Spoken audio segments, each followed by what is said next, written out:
Në Tiranë, qeveria tha se ekonomia u rrit me 2% gjatë vitit të kaluar, por opozita deklaroi se gjendja ekonomike është përkeqësuar dhe se investimet kanë rënë.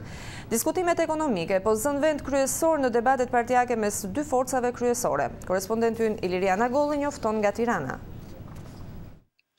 Qeveria shqiptare bëri sot të ditur se vitin e kaluar ekonomia u rrit me rreth 2%, ndërsa gjatë 2013 pritet të rritet me rreth 4%. Ministri i Financave Ridvan Bode deklaroi parashtypit se në kushtet aktuale qeveria po ndërmerr masa për ringjalljen e ekonomisë duke ndjekur politika pro biznes dhe duke ulur shpenzimet qeveritare, ndonse presionet e jashtme, tha ai, janë për një ndrydhje të mëtejshme ekonomike. Këtu mbetet e pa lëkundur nevoja për të ndërmarrë politika për të ringjallur ekonominë.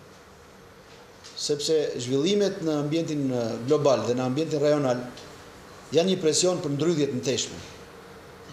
Dhe sigurisht unë do të isha që gjithë politikat fiskale, kam fjalën edhe për ato buxhetore të ardhrave, po edhe të shpenzimeve, duhet marrin në konsiderat nevojën për të mbështetur ekonominë dhe biznesin për një periudhë 2 deri në 3 vjeçare. Ndërsa Ilir Beqa, sekretar për programin e Partisë Socialiste, tha se ekonomia shqiptare është në një situatë mjaft kritike, sipas tij modeli ekonomik dhe politikat ekonomike të qeverisë kanë dështuar. Të gjitha nismat kryesore të saj në lëmin e ekonomisë rezultojnë sot të pasuksesshme, ose le të themi të pa rezultate, të pa frute, të prekshme për qytetarët.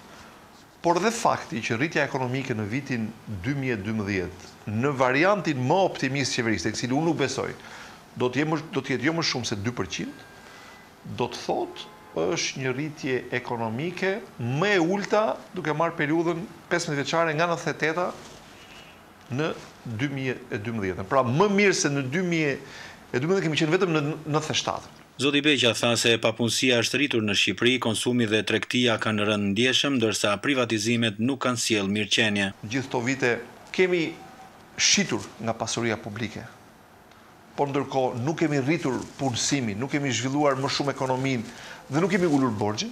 Pra, shqiptarët në një farë mënyre janë varfruar 2 herë më shumë, sepse kanë më pak pasuri publike, se që kishin në 2005, dhe kanë borxh shumë të madh. Borxhi nuk është përdorur në mënyrë efektive për të sjellë zhvillim ekonomik, për të sjellë rritje të ardhurave, për të ulur prapunësinë dhe sidomos për të sjellë një rishpërndarje më të drejtë të ardhurave në Shqipëri. Partia Socialiste e Opozitës mendon se rruga më e mirë do të ishte të ulen apo të hiqen një seri taksash për të mbështetur biznesin e vogël dhe të jepet kështu frymarrje ekonomisë në qytet dhe në fshat. Në këtë mënyrë më njanohen dhe paradokset se vendi ka naftë por e blen nga jashtë, ka hidrocentrale por blen energji elektrike nga jashtë, ka bujqësi por i blen frutat nga jashtë. Por nga ana tjetër, zoti Bode tha se nuk është koha për reforma në fusha sociale dhe fiskale, por duhet mbështetur ekonomia, sepse gjithë rajoni, theksoi ai, është në krizë, pa përmendur luhatjet e Italisë dhe ndikimet nga eurozona. Jemi ekonomi që kemi lidhje shumë forta të orientuara me eurozonën. Dhe gjitha këto kërkojnë që ne në këtë situatë të mund të bëjmë politika për të mbështetur, ringjallëruar iniciativën ekonomike dhe aktivitetin ekonomik. Me taksa progresive, me taksa të rritura, apo ku di unë të tjera, nuk është koha për të shpallur alternativa filozofike. Është koha për të vepruar mbi një realitet konkret që ne kemi përpara. Ndërkënë qeveria po bashkëpunon me bankat për zhvillim dhe institucione donatore për të marrë kredi afatgjata me norma të ulta interesi për të ulur pjesën e financimit të investimeve me burime të brendshme.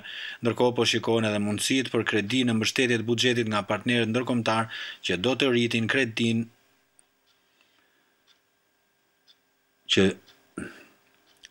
Ndërkohë po shikohen edhe mundësitë për kredi në mbështetje të buxhetit nga partnerët ndërkombëtar, gjë që do të rritë fuqinë kredituese tek sektori privat. Për Zërin e Amerikës, Iliriana Golli, Tiranë.